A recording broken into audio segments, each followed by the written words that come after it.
So here at Chester Zoo, we have 3 generations or more of grandmother, mother and daughter, all in the same herd. It's as close as you'll find to wild populations of elephants, so we're really proud of what we've got going on here. We've put a huge amount of effort into developing this multi-generational herd, just like they would in the wild, and it's why our herd is really the envy of zoos around the world. EEHV is very complex in the sense that it's you've got different strains of viruses. The virus attacks those membranes and causes like a hemorrhagic fever and intense bleeding very, very rapidly. For us to monitor the disease and to treat it actually is quite difficult because it's a virus that lays dormant. So my research will involve identifying some of the key mechanisms and key elements of the elephant immune system.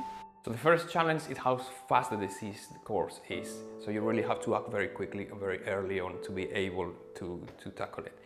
But when you detect the first symptoms, the elephant being a bit poorly, looking a bit odd, perhaps not eating as much, within 2 days you can have a dead elephant. So here at the zoo we put a lot of emphasis on training with calves as soon as they're born, and the team are superb at getting our elephants to come to us to enable us to take blood. We're looking at the blood and we might detect it earlier, and that will allow us those 5, 6, 7 days of extra time to tackle the virus with the drug.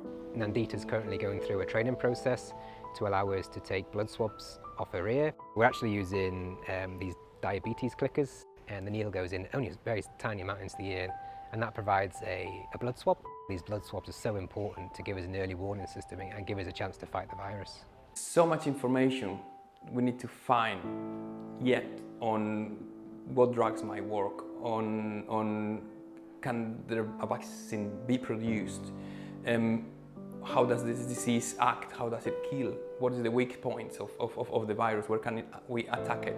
So it's a lot of information we don't have. It's, I think, also really necessary to collaborate with other groups and use joint efforts to find a solution to this virus. Get a sustainable population and maintain the population in the wild and in zoos. It is really important to do this research and to preserve our elephants. This is not just a Chester Zoo problem. This isn't just a zoo problem.